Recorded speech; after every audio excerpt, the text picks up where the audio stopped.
das nossas crianças, mas pensando agora no texto aqui de Atos dos Apóstolos, no seu capítulo 2, vamos dar sequência à exposição que nós estamos fazendo nessa manhã. Veja bem, nós precisamos entender que agora, essa fase da narrativa de Atos, é a fase pós-descida do Espírito Santo. Na última mensagem, nós pregamos sobre a descida do Espírito Santo, que tinha acontecido naquele dia de Pentecostes. Aí agora há uma reação àquela cena. Observe bem. Vejam as pessoas que não estão envolvidas neste relato. 120 pessoas tinha com os apóstolos, lembrem-se disso, e eles estavam falando na língua deles, e o outro estava entendendo na sua língua, e alguém está de fora observando o fenômeno. É 9 horas da manhã. Lembre-se que era a festa dos tabernáculos, a festa da colheita. O dia de Pentecostes é a festa da colheita. É da gratidão ao Senhor por tudo que Ele tem providenciado para o nosso sustento, nosso recurso. E naquele dia o Espírito vem, baixa sobre a igreja. Já expliquei a relação da habitação do Espírito Santo no Antigo Testamento e no Novo. Ele sempre habitou os crentes do Antigo e do Novo. Se você disser que não havia habitação no crente do Antigo Testamento, então ninguém foi salvo lá, porque ninguém pode se salvar por si mesmo, porque é o Espírito Santo que nos convence da justiça e do juízo. Então, se você achar que no Antigo Testamento não tinha o Espírito Santo, já passamos por essa fase. Já entendemos isso. Agora sim, uma habitação perene no Novo Testamento. E aí está todo mundo vendo a cena. O que é que acontece? Alguém olha e diz assim, meu Deus, estão tudo bêbado. 9 horas da manhã, esse povo enrolando a língua desse jeito. O que é que está acontecendo? E aí Pedro se levanta para explicar. E aí faz um grande discurso.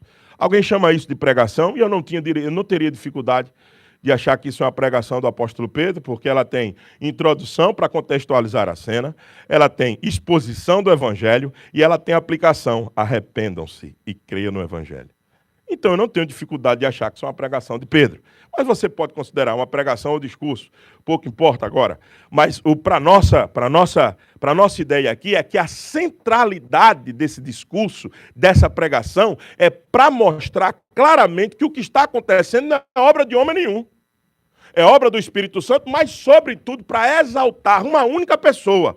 Não é Pedro que tem que ser exaltado nessa narrativa, porque é um grande pregador eloquente e conseguiu converter 3.000 almas. Não. O grande foco do discurso aqui é exaltar Jesus como Senhor e Cristo. E por isso que esse é o ponto da nossa mensagem de hoje. Jesus é Senhor e Cristo. É sobre isso que nós vamos tratar nessa hora. E nesse contexto, Pedro anuncia que o modelo poderoso, para nós que somos igreja, que estamos começando, sendo plantada, o modelo poderoso e bíblico tem que ser uma pregação centrada em Jesus. Não é uma pregação na marca da nossa igreja, na logomarca da nossa igreja, uma pregação centrada no nosso nome. Enquanto a gente tem capacidade de fazer eventos extraordinários e fenomenais. A única força que a igreja tem é manter-se pregando o evangelho do Senhor Jesus Cristo. É o único poder que nós temos. Nós não temos outro poder. Não é o poder da capacidade de nossa organização. Nós queremos trabalhos organizados aqui, trabalhos de excelência, ambiente limpo, bem estruturado. Não há problema com essas coisas, mas não é essas coisas que nos faz andar. Nós temos que botar a fé, a confiança no local certo. O que faz uma igreja ser igreja é a pregação única, exclusivamente centrada no Senhor Jesus Cristo. Esse é o ponto. E é isso que Pedro vai fazer. Pedro podia chegar, quando os caras, se lembram que os caras estavam falando cada um nas suas línguas e estavam entendendo, Pedro dizer, vocês viram aí o poder que a gente tem? Vocês viram como a gente é poderoso? Deixe dessa besteira de vocês. Isso aqui não tem nada a ver com embriaguez. Isso aqui tem poder. Aqui o fogo, aqui existe fogo. Aqui existe poder. Pedro disse isso. Pedro disse, a única coisa que está acontecendo aqui é obra do Senhor Jesus Cristo, porque Ele é Senhor e Cristo. Essa é a mensagem central dessa passagem. Então vamos a algumas divisões do texto. Primeiro, a igreja precisa entender, nós precisamos entender, que o discurso, e Pedro deixa isso muito claro, que aquilo que acontece é obra do Espírito Santo. Nada acontecerá sobre nós sem ser por obra do Espírito Santo. Veja o verso 14 e o verso 15 em diante. Veja só. Então se levantou Pedro com os 11, erguendo a voz, advertiu-os nesses termos: varões judeus, todos os habitantes de Jerusalém, tomai conhecimento disto e atentai nas minhas palavras. Estes homens não estão embriagados, como vim dispensando, sendo essa a terceira hora do dia, como eu já disse, 9 horas da manhã. Mas o que ocorre é o que foi dito por intermédio de Joel. E acontecerá nos últimos dias, diz o Senhor, e aí ele faz toda a narrativa da profecia de Joel, que eu não vou repetir, porque nós já lemos a profecia de Joel, capítulo 2, verso 28 a 31. Então entenda, meus irmãos. Primeiro que a gente observa é que o que está acontecendo, Pedro atribui à obra do Espírito Santo. E veja, há algumas coisas aqui. Primeiro, ele se levanta com os 11 para mostrar a unidade apostólica. Observe, veja o verso 14. Se levantou Pedro com os 11. Porque a pregação não é de Pedro. A pregação não é de um corpo exclusivo da liderança. A pregação é da igreja. Mas, pastor, não é a igreja que está levantando. Ei, os apóstolos representavam quem? A igreja do Senhor Jesus Cristo. Pedro se levanta junto com os 11 para mostrar o seguinte: o que eu vou dizer aqui não é exclusividade minha, não é mensagem minha, tem que ser a mensagem da igreja. Ele se levanta com os 11, começa negando a embriaguez do povo e explica o evento com base na profecia de Joel, capítulo 2, versos 28 a 32. Deus está derramando do seu espírito sobre toda a carne. É isso que Joel está dizendo. Não é sobre um grupo em Jerusalém, não é sobre 12 homens que possuem o poder e agora eles têm a cobertura espiritual. Não é sobre um grupo seletivo, é sobre toda a igreja, todos nós que aqui estamos, que já encontramos com o Senhor Jesus Cristo, receber o poder do Espírito Santo de Deus para testemunhar de Jesus. Isso não é exclusividade minha que estou aqui pregando. Não é exclusividade de um corpo diretivo da igreja. É privilégio, honra para todos nós. Por isso que o Espírito é derramado sobre todos nós. E veja, nos últimos dias, que últimos dias é esse que Pedro está dizendo? Os últimos dias já foram inaugurados. Começou depois da ressurreição do Senhor Jesus. Esse é um contexto, um tema teológico sobre o já e o ainda não. Veja, o resultado da profecia que a gente viu aqui, as visões e os sonhos, revelação do Espírito, para proclamar apenas quem? Cristo como Jesus e Senhor, Senhor e Cristo. O próprio contexto de Atos mostra para nós que a missão do Espírito Santo continua se desenvolvendo. Não foi uma única coisa que aconteceu e pronto, a partir dali, pronto, toda a igreja já está pronta para servir. Não, o Espírito foi derramado, se lembra aos samaritanos, no capítulo 8. O Espírito foi derramado depois aos gentios, no capítulo 10. O Espírito foi derramado depois aos discípulos de Éfeso, que ainda não tinha sido derramado. Então, o Espírito vai sendo derramado à medida que a obra de Deus foi avançando. Agora não. Agora todos aqueles que confessam Jesus como Senhor e Salvador só fazem isso pela obra poderosa do Espírito Santo de Deus. Não tem outra forma de você fazer isso. Mas, pastor, essa profecia de Joel foi cumprida de forma total? Parece-me que não. É um entendimento nosso do já e o ainda não. A profecia de Joel foi cumprida, em certo sentido, em parte. Veja, o cumprimento do já lá em Pentecostes, no dia de Pentecostes, foi... Esse ventilador tá... Dê licença, gente. Só para eu... Ok. Obrigado. Esse dia de Pentecostes já foi inaugurado. O derramamento do Espírito Santo sobre toda a carne começa na igreja. A capacitação foi pela igreja, mas depois ele foi ampliando e levando outros irmãos a profetizar. Mas ali, no dia de Pentecostes, o que se cumpriu da profecia de Joel foi que os homens agora estão capacitados para pregar a palavra do Senhor. A segunda coisa é que não houve cumprimento total. Observe, na própria profecia de Joel, no capítulo 2 aí, por gentileza.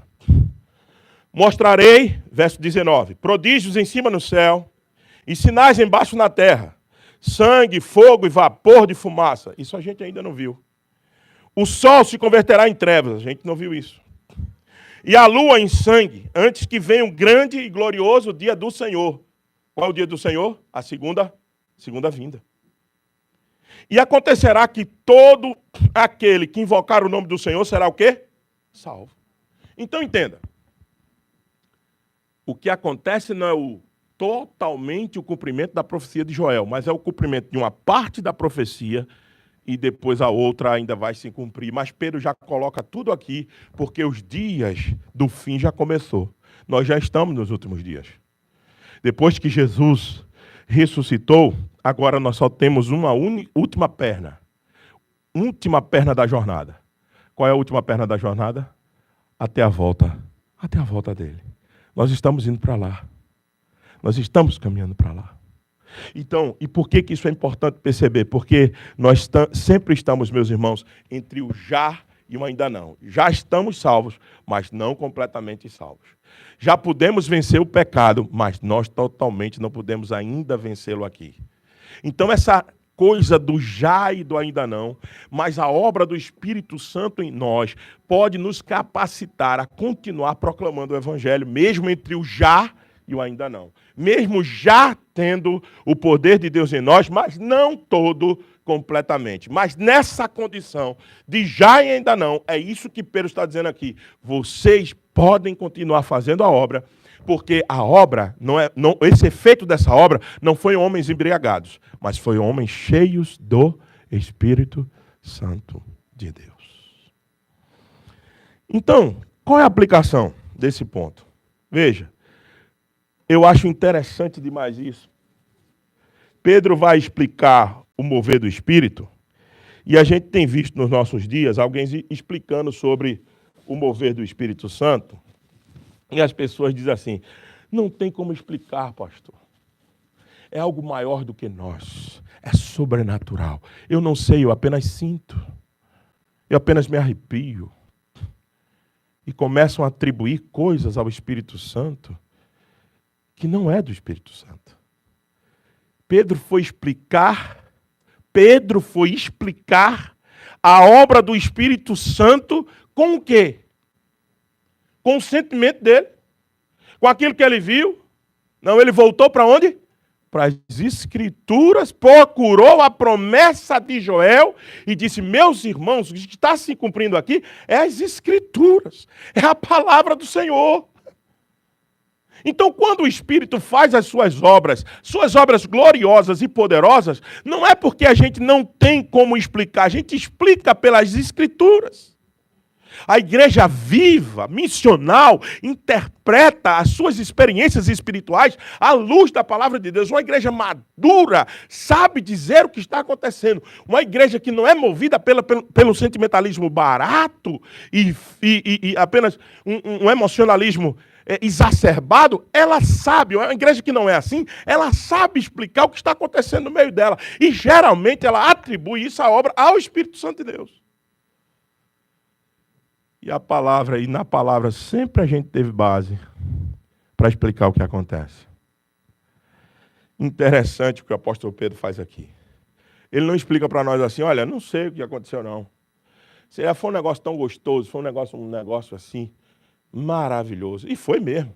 Deve ter sido algo que eu e você ainda não experimentamos, a descida, como foi lá em Pentecostes, aquela descida do Espírito Santo, um avivamento extraordinário, um negócio que a gente não pode explicar razoavelmente, ok. Mas Pedro não vai para o sentimentalismo, Pedro vai para a palavra para explicar o que está acontecendo. Interessante você perceber isso. É um grande avivamento. É a descida do Espírito Santo.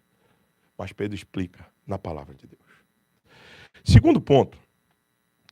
A pregação de Pedro, o discurso de Pedro, exalta somente a pessoa de Jesus Cristo. Veja o que está aí nos versos 22 a 36. Varões israelitas, atendei essas palavras: Jesus o Nazareno, varão aprovado por Deus, diante de vós, com milagres, prodígios e sinais, os quais o próprio Deus realizou por intermédio dele, entre vós, como vós mesmos sabeis, sendo este entregue pelo determinado desígnio e presciência de Deus, vós o matastes, crucificando, por mãos de iníquos, a qual, porém, Deus ressuscitou, rompendo os grilhões da morte, porquanto não era possível que ele fosse retido por ela. Observe como Pedro começa o discurso. Preste atenção nisso. Pedro diz assim: irmãos, deixa eu explicar uma coisa para vocês. O que está acontecendo aqui não é obra de homem nenhum. O que está acontecendo aqui é a obra da cruz. Vocês se lembram que vocês levaram Cristo para... Vocês mataram Cristo? Vocês se lembram disso ou não? Ele está dizendo para os judeus que eles mataram Cristo. Mas só que antes de dizer aos judeus que eles mataram Cristo, ele diz o seguinte: Deus, no seu desígnio, queria que isso acontecesse. E a gente vê aqui um embate entre a soberania de Deus e a responsabilidade humana. Deus queria que seu filho fosse morto para cobrir os nossos pecados. Queria. É óbvio. Mas a responsabilidade do ato não é de Deus. É de quem? De quem matou. Observe, veja, o verso 23 como é que está posto. Sendo este Cristo entregue pelo determinado desígnio e presciência de Deus. Foi Deus que quis que ele fosse entregue. Ok, muito bem, mas no mesmo verso tem o quê? Vírgula. Mas vós o matastes. A responsabilidade foi de vocês matarem Cristo. Deus queria isso para salvar o seu povo, mas vocês têm culpa. Vocês têm culpa de terem matado o Senhor, crucificando por mão de iníquos. Vocês crucificaram pela mão de vocês que são pecadores. Iníquos é isso aqui. A mão pecadora de vocês entregaram Jesus. Mas, deixa eu dar uma boa notícia, diz o apóstolo Pedro, ao qual, porém, Deus ressuscitou, rompendo os grilhões da morte, porquanto não era possível que fosse retido por ela. Nem a morte pode detê-lo, nem a morte. Então, Pedro começa o seu discurso apontando para quem? Para a experiência extraordinária do Espírito Santo? Não, mas para Cristo, de onde vem essa obra magnífica da morte e da ressurreição. Pedro apresenta Jesus como um homem aprovado por Deus com milagres, mas rejeitado e crucificado pelos homens.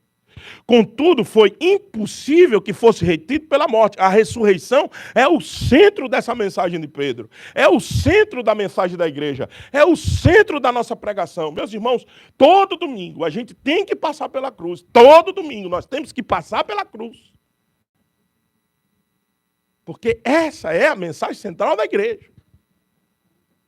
Se nós falarmos aqui de usos e costumes, de apenas a lei que nós temos que cumprir, qual é a nossa diferença para o judaísmo? Qual é a nossa diferença para as outras seitas e religiões que existem por aí? A única diferença é que nós não apontamos para nós naquilo que nós fazemos. A única diferença é que a gente vive centrado na mensagem do Senhor Jesus Cristo. Essa é a nossa diferença para as outras seitas, para as outras religiões. A gente se centra, a gente foca em Cristo Jesus.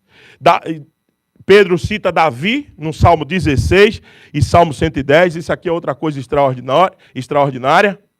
Apóstolo Pedro voltando de novo às Escrituras para entender o que estava acontecendo. E ele cita duas passagens. Do verso 25 ao verso 29 é o Salmo 16. Do verso 34 ao 36 é a passagem do Salmo 110. Para dizer o quê? Que para provar que a ressurreição e a exaltação de Cristo estavam já profetizadas pelo profeta Davi. Pelo rei, mas pelo profeta Davi.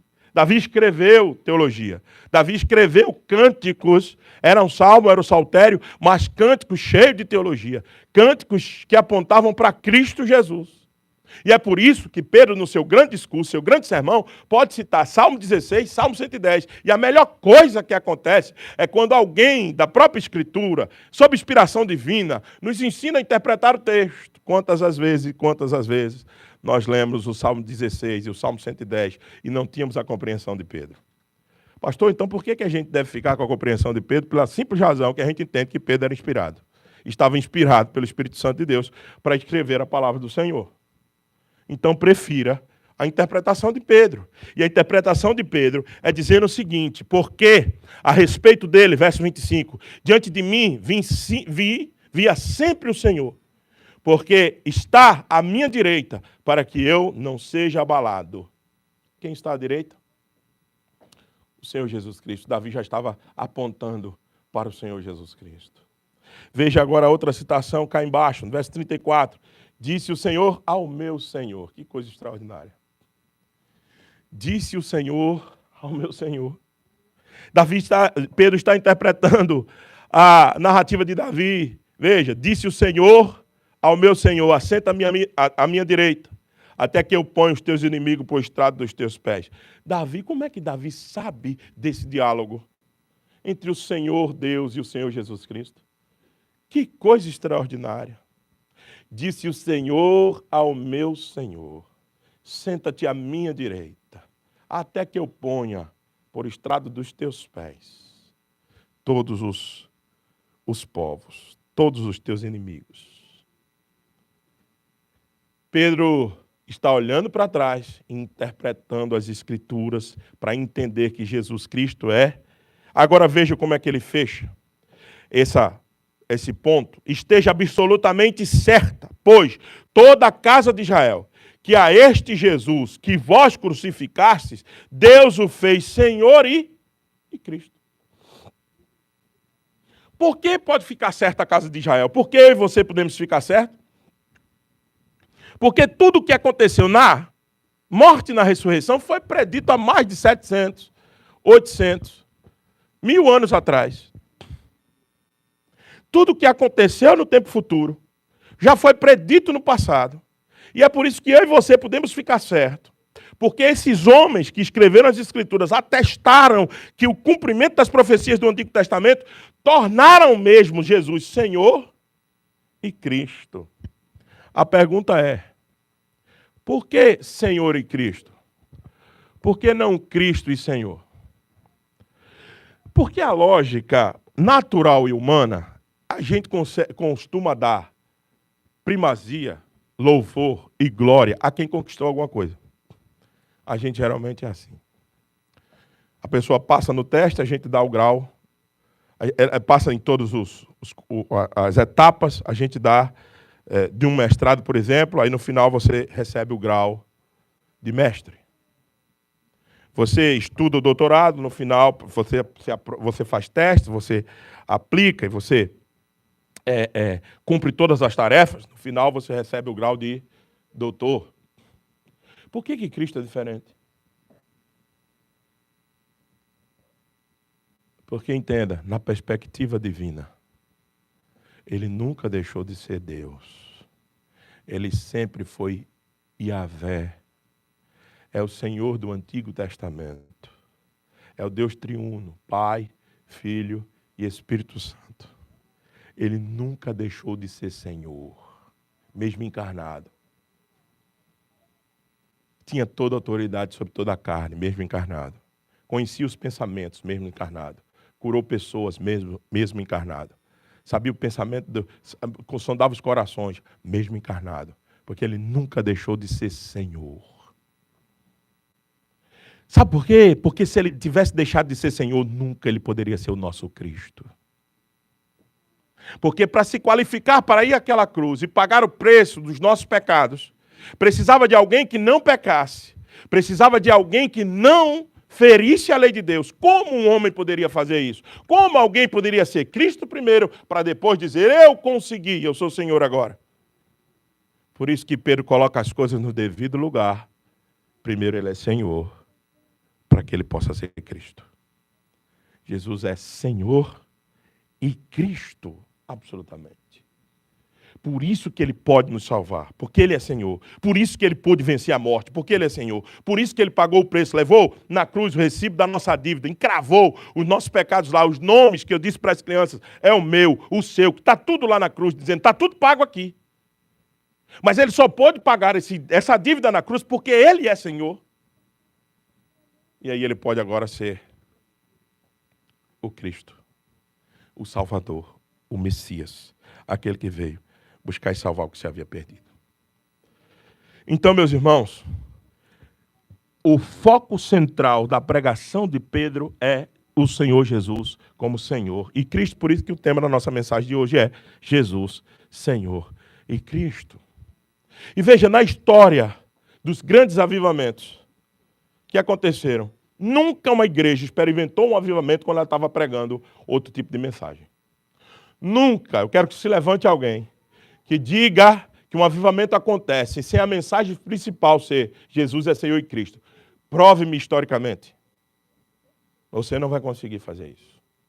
A igreja só experimentou um verdadeiro avivamento dentro de seus arraiais, dentro do seu povo, quando ela centrou a pregação em Cristo Jesus. Aliás, os grandes reavivamentos, quando a igreja estava morta, a primeira coisa que se começava era mudar os púlpitos, as pregações, trazer de volta o evangelho do Senhor Jesus. Lembre-se do caso do príncipe dos pregadores, Charles Spurgeon. Ele disse o seguinte: pregue Cristo, Cristo e Cristo. E se o texto não falar dele, volte ao caminho do texto e leve-o a Cristo. O que aconteceu? Sua pregação bíblica e cristocêntrica levou milhares às conversões. Alguém já disse que teve culto de Spurgeon pregar com 10 mil pessoas ouvindo. 10 mil pessoas. Pregue Cristo. Somente Cristo. E se o texto, porventura, não mencionar o nome de Cristo, faça a conexão com ele. Leve-o a Cristo. Por isso que todo domingo o exercício que a gente faz é explicar o texto, ler o texto, explicar o texto e aplicar o texto, sempre passando pela cruz de Cristo. Entenda, pregações bíblicas e fiéis exaltam a Cristo como Senhor e Salvador. A nossa igreja, que quer ser missional, que quer ser intencional, precisa de mensagens cristocêntricas e corajosas. O evangelho não é centrado no ouvinte. Eu não vim aqui para agradar você. Eu não estou aqui para entreter o seu coração. Eu não estou aqui. Ninguém tem que subir nesse púlpito. Nem um presbítero, nem um diácono, nem outro convidado de fora. Subir aqui com a intenção de deixar você soft, confortável. Não. A nossa intenção aqui é, com glória, com graça da parte do Senhor, gloriosamente, pregar o evangelho, para que a sua alma reviva, para que você reviva, para que quebre o seu orgulho, quebre sua vaidade, e que todos nós, inclusive o pregador, se prostre à evidência que o único Senhor e Cristo é o nosso Senhor Jesus. Essa é a minha missão aqui. É a missão de qualquer um que sobe aqui. Não é agradar você, não é entreter você. Não é fazer com que você saia daqui mais animadinho para a semana.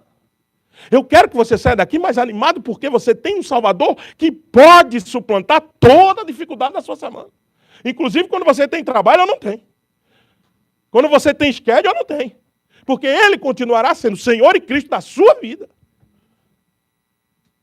Nós não temos compromisso aqui com outra coisa. Fique tranquilos. Nós não vamos anunciar outra coisa aqui, a não ser o Senhor e Cristo dessa igreja. Porque é Ele que tem poder. Eu não tenho, mas Ele tem. Para nos animar. Para fazer a gente continuar. Eu tenho que mostrar para Ele, para vocês, todo domingo Ele. Não eu, Ele. Não a nós, Senhor, mas o Teu nome. Seja a glória. Terceiro e último ponto. Toda pregação exige uma resposta. Você todo domingo que ouve, presta atenção nisso, você todas as vezes que ouve a pregação do domingo, você dá uma resposta aqui. Mesmo que você não saiba. Ou sim ou não. E a gente, baseado na mensagem do domingo anterior, não tem meio termo. Quem com ele não junta, espalha. Todas as vezes que a gente prega o evangelho aqui, você diz sim ou não ao Senhor quando você sai daqui. Todas as vezes. Entenda, é isso que aconteceu. ouvindo eles estas coisas, compungindo-lhes o coração. No grego é penetrando a alma deles. A tradução do grego é penetrando a alma deles. E perguntaram a Pedro e aos demais apóstolos: que faremos, irmãos? Eu gosto muito disso aqui. Tem gente que me diz assim, pastor, aqui não, eu não vi tanto não, mas no Brasil eu tive que enfrentar isso mais. Pastor, a mensagem que o senhor traz sempre é tão boa, bíblica. Mas por que o senhor não faz um apelo no final? Por que o senhor não chama os pecadores ao arrependimento? É porque eu nunca vi Jesus e os apóstolos fazendo isso. Você viu Pedro dizendo, venha me seguir, aqui no texto? Quem é que foi buscar? Os que tinham sido compungidos pelo coração. Porque se a palavra penetrar, você não precisa fazer mais nada. Você não precisa botar uma musicazinha de fundo para emocionar o teu ouvinte, para que ele venha aqui e chore. A gente precisa de poder da palavra do Senhor. Só o que eu preciso, só o que você precisa. A gente precisa que a palavra seja anunciada com poder, somente. E a resposta virá do povo. Eles vêm me procurar. Pastor, como é que eu faço para ser membro dessa igreja? Aqui já aconteceu várias vezes. Você não precisa fazer um circo. Pregue a palavra. E vai exigir resposta. E eles virão. Os do Senhor, minhas ovelhas, ouvirão a minha voz. E eles virão. E eles se assentarão com a gente. E eles perguntarão ao pastor e à liderança da igreja, como é que eu faço para pertencer a esse povo?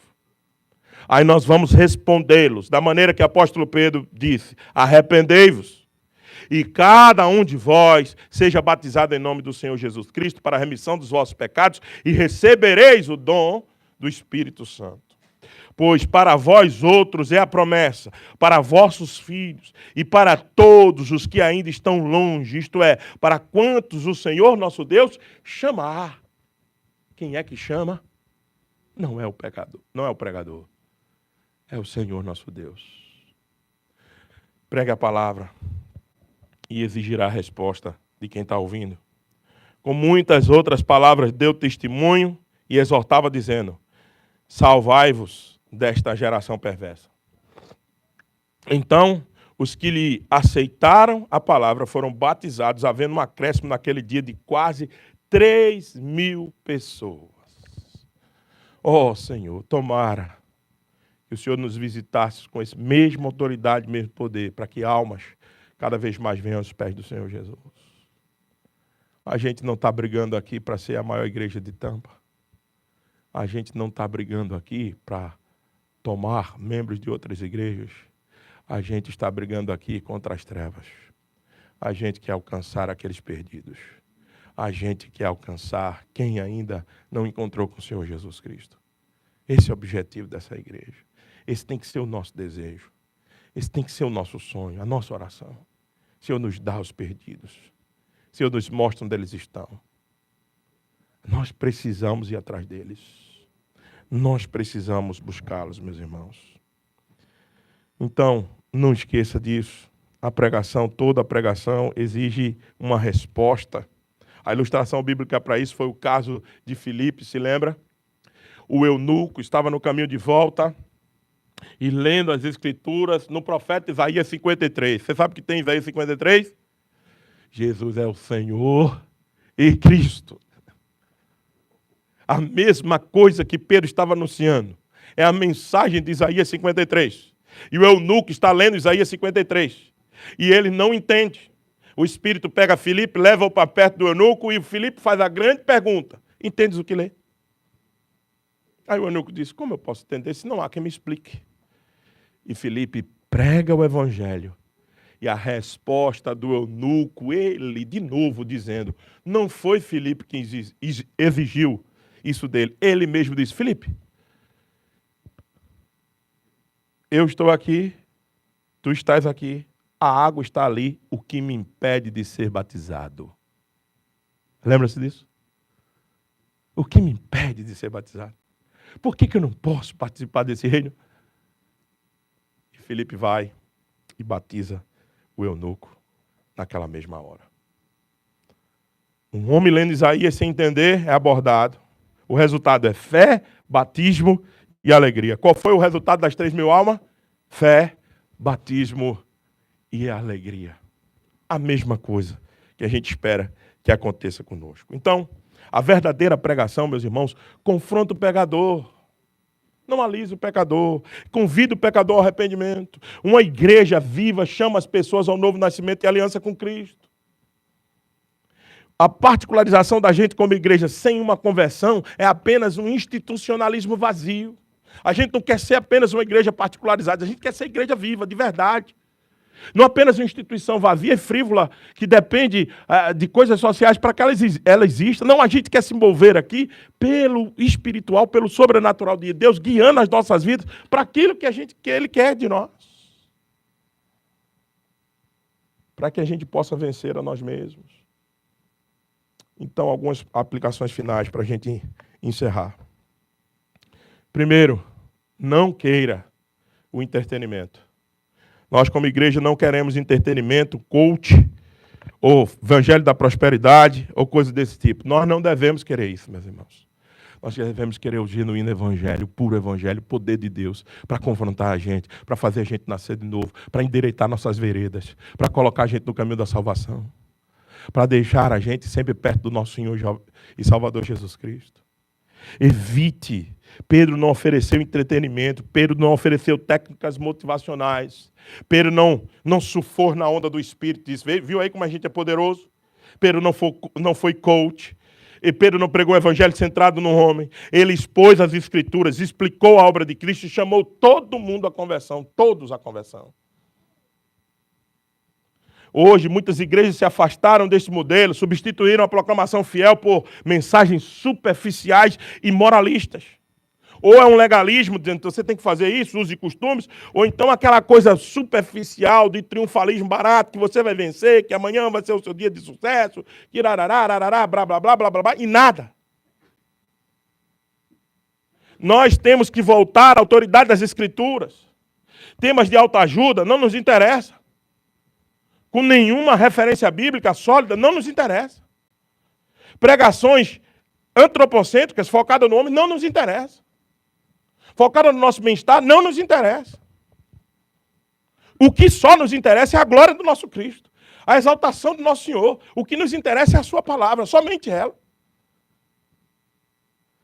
O abandono sequencial de uma exposição que a gente tem sempre feito aqui, exposição sequenciada e fiel das Escrituras, o abandono desse tipo de prática tem produzido igrejas cada vez mais frágeis, susceptíveis à manipulação de líderes poderosos, homens super badalados. O único a ser exaltado, glorificado, tem que ser o nosso Senhor Jesus Cristo. Sabe quais são os efeitos negativos desse abandono? Anemia. Também amnésia também. Mas anemia espiritual. Igreja cheia de atividade, mas vazia de fundamento bíblico. Cheia de ativismos e pouca mudança de vida. Cheia de atividade, cheia de gente, mas no altar está cheio de gente se prostituindo um com o outro. Quando acaba o culto, eles vão para o motel. Pastores que saem com um saco de dinheiro todo dia da igreja. É isso que pregação produz. Pregação sem Cristo produz. É isso. Crescimento ilusório. Número de frequentadores aumenta, aí a gente olha, meu Deus, por que aquela igreja cresce tanto e a gente não cresce tanto? Resposta simples e direta: olhe o púlpito daquelas igrejas. Se elas estiverem crescendo e o púlpito delas for saudável, abra a sua boca e diga: é um avivamento. Verdadeiro avivamento acontece quando a palavra do Senhor está sendo anunciada e pessoas estão vindo. E nós queremos um avivamento da parte de Deus aqui também, lógico que queremos. Queremos pregar o evangelho e pessoas vêm se convertendo, e esse número é o que aumentar. Amém, louvado seja o Senhor por isso. Agora, crescimento e púlpito vazio do evangelho não é crescimento, é inchaço. E todo inchaço é doentio. Quando o seu braço incha, aumenta de tamanho, é porque deve estar alguma coisa infeccionada. Então você precisa entender isso. Queremos crescimento? Sim, queremos. Mas bíblico, saudável, maturidade espiritual. Nós não queremos uma maturidade rasa.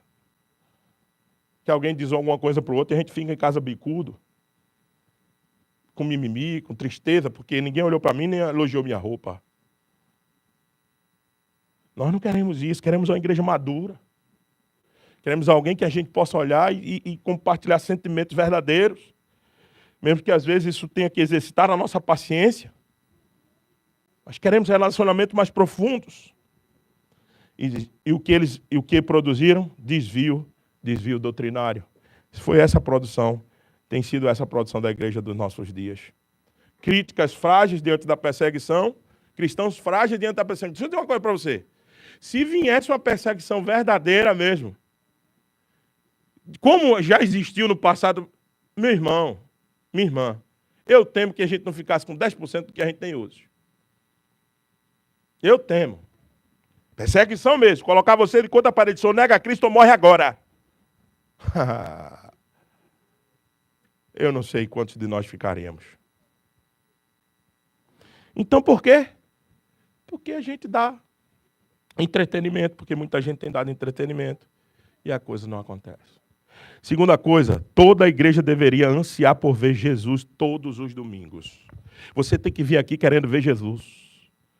Onde é que ele é exposto? Na pregação, na comunhão dos irmãos, no louvor bem cantado, como a última música que nós cantamos. Ó, quão grande esse nome é, maior que tudo ele é. Você tem que querer viver Jesus aqui. Veja, Jonathan Edwards disse assim, a grande e principal obra do pregador é levar Jesus aos homens. Se todo domingo eu não levar Jesus a vocês, eu fracassei. Se todo domingo esse púlpito não mostrar Cristo para vocês, é um fracasso.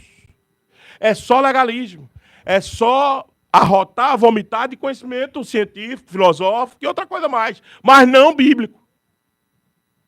Cristo tem que ser mostrado todos os domingos. Jonathan Edwards dizia isso. A grande e principal obra do pregador é levar os homens a Cristo. A frase que mexeu comigo essa semana, e eu compartilhei isso com o presbítero Belo, a frase que mexeu comigo essa semana no sínodo da nossa igreja, e fiquei remoendo naquilo a semana inteira, foi quando nós fomos tirar a foto oficial do sínodo, subimos de um púlpito, vocês devem ter visto a foto, e nós ficamos posicionados de uma distância do púlpito, e eu estava junto com o Belo, na segunda fileira, e orei.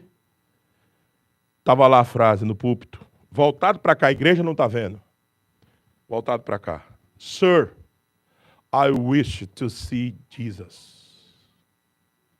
Sir, I wish to see Jesus. Virado para mim, e eu me encaixei naquele sir. Ou sir, ou senhor, todo domingo o senhor sobe atrás de um púlpito desse. Então, por favor, a igreja dizendo, we wish to see Jesus. Nós desejamos ver Jesus. Ou seja, o senhor que está atrás desse púlpito aí, suma. Desapareça. Nós não queremos ver o senhor. Nós queremos ver Jesus. A frase da semana que me impactou profundamente. Precisamos, meus irmãos, chamar os homens ao arrependimento. Mas isso só acontecerá se nós estivermos pregando o Senhor Jesus Cristo. Então, que Deus nos ajude como igreja. Que a pregação de Pedro em Pentecostes molde a perspectiva da nossa igreja. Que a palavra, Cristo e o Espírito juntos produzam conversões verdadeiras no nosso meio. Para que a gente possa continuar ousados, bíblicos e apaixonados por Cristo e pela sua missão. É isso que nós queremos.